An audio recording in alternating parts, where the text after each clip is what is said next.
फरीदाबाद में कांग्रेसियों ने महात्मा गांधी की प्रतिमा पर पुष्प अर्पित कर जहां किसानों की आवाज उठाई, वहीं कुष्ठ रोगियों को फल व दाल वितरित की। साथ ही उन्होंने कहा कि किसानों की आवाज को किसी भी सूरत में कांग्रेस दबने नहीं देगी। पार्टी लगातार इस मुद्दे पर अपनी आवाज उठाती रहेगी।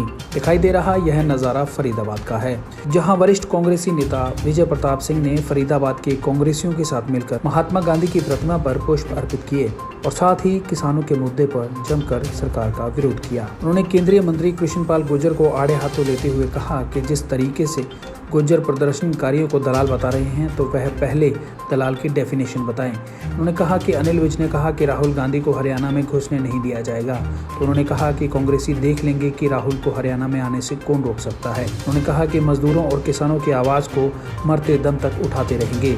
इस दमनकारी सरकार की नीतियों के खिलाफ वे हमेशा मजदूर वर्ग और किसानों के साथ रहेंगे। नहीं, आज गांधी जी की जयंती है और शास्त्री जी की जयंती है।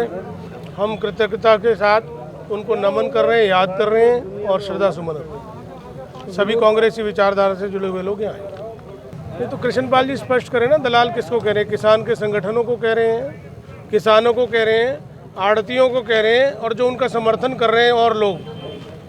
इसमें कोई समर्थन किसी पार्टी का नहीं है, ये किसानों के फेवर में समर्थन है। तो वो स्पष्टीकरण करें, इन चारों को दलाल कह रहे हैं क्या वो? तो उनकी मानसिकता बताती है। किसानों के साथ छल हुआ है, धोखा है ये। किसान चाहता है कि सैकड़ों वर्षों से उसका जो संबंध है आड़ती के साथ, सुख दुख में वो पैसे ले लेता है, फसल आने के बाद वो पैसे एडजस्ट हो जाते हैं। फसल जो आती है उसकी एमएसपी पे वो आड़ती लेता है, सरकार के लिए उसे लेनी पड़ती है। तो किसान इसी जो प्रक्रिया को चाहता है, उसका एमएसपी बना रहे और आड़ती ही उसको परचेज करे। सरकार ये कह रही है कि प्राइवेट प्लेयर्स आ जाएंगे तो धीरे धीरे वो आड़तियों को बंद कर देगी लेना।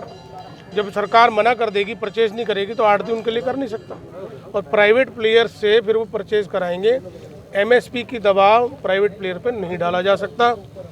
तब कृष्णपाल जी बचाएं, कौन से दलालों को लाएंगे वो एमएसपी दलाने। विज साहब दे रहे हैं, विज साहब तो ऐसे विचित्र बयान देने के लिए प्रसिद्ध हैं। उन्होंने तो ये भी कहा है कि भाई कांग्रेस हाईकमान के कहने से पंजाब की सरकार किसान बिल का विरोध कर रही है, तो पंजाब में अकाली दल कौन सी हाईकमान के कहने से विरोध कर रहे हैं? ये तो उनको नहीं है, वो पता नहीं अजीबोगरीब बयान देते हैं। उन्होंने ये भी कहा है कि राहुल गांधी को हरियाणा में नहीं घुसने दूंगा। मैं उनसे पूछता हूँ, कौन से कानून के तहत नहीं घुसने दूँ? राहुल जी आ रहे हैं किसानों के हित में ट्रैक्टर यात्रा निकाल रहे हैं, इसमें गैर कानूनी क्या है?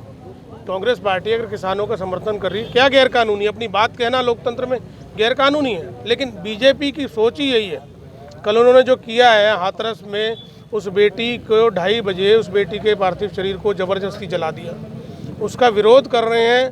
वहाँ जा रहे हैं तो उनको जाने नहीं दे रहे। राहुल गांधी जी को धक्का मारा, गिरा दिया, लाठियाँ मारी। तो इस तरह की मानसिकता उनकी, विरोध करना, सही बात को कहना, उसको दबाते हैं वो, यही तानाशाही। फरीदाबाद से राजेंद्र दहिया की रिपोर्ट। देश विदेश की तमाम खबरों से जुड़े रहने के लिए सब्सक्राइब करें सच कहूं और बेल आइकन प्रेस करके पाएं हर लेटेस्ट अपडेट सबसे पहले।